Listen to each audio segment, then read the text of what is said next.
Hi there, Taurus. Thanks so much for tuning in. I'm Astrogirl, and we're looking at April 24 through April 30th. So we're seeing out the end of April. 30 days has September, April, June. So April is here and gone this week.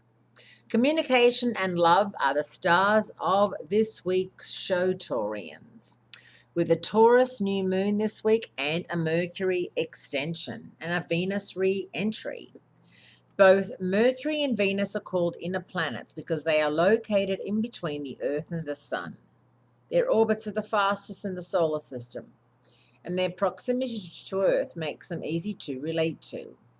If you mention Mercury retrograde these days, most everyone knows what you're talking about, rolls their eyes and says, "Is that why everything's going wrong?" If you mention Venus retrograde, your people are not quite sure. However, the past couple of weeks has probably made people more aware of just how dicey relationships can be. The current retrograde has extended Mercury's usual tour of Aries from 3 weeks to 6 weeks, and has also increased Mercury's interactions with both Uranus, the planet of surprises, and Saturn, the planet of discipline, to about 3 times more than usual. These two planets have an opposite effect on Mercury. Uranus makes you crazy busy, Saturn gives you the blues. So a manic depressive kind of state. And these added interactions translate into more than the usual number of stops and starts. Monday, April 24, retrograde Mercury backs into its second fire trine with Saturn. Even though trines are generally easy, Mercury reminds you that if you didn't do something right the first time, it's a chance for you to make good. And if you follow that advice, you can opt out of getting a slap on the hand from Saturn.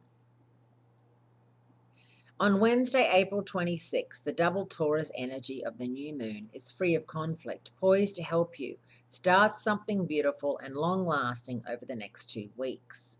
Venus is on schedule for a difficult re-entry into Aries on Friday, April 28. By the time Venus moves into Taurus in June, it will have been battling its way through Aries for most of February, all of March, part of April, and all of May, which is highly unusual. The second tour of Venus through the masculine world of Aries has definitely made this year an especially challenging one for relationships and finances. Later on that same day, Mercury retrograde stirs the pot with a difficult second meetup with Uranus. When you combine the normal problems of Mercury retrograde, review, redo, repeat, with the erratic motion of Uranus, this is a time when if anything can go wrong, it will. Expect major disruptions to items at the top of Mercury's retrograde list: transportation, commerce, and communication. So, your new moon is happening this week, and you know what new moons are all about, setting forth for the next 365 days what it is you want to achieve out of what is in front of you. And your new moon is going to be on the 27th, on Thursday, so make sure you write that down. Have a fabulous week, and I'll speak to you again next week. Happy birthday, Taurians.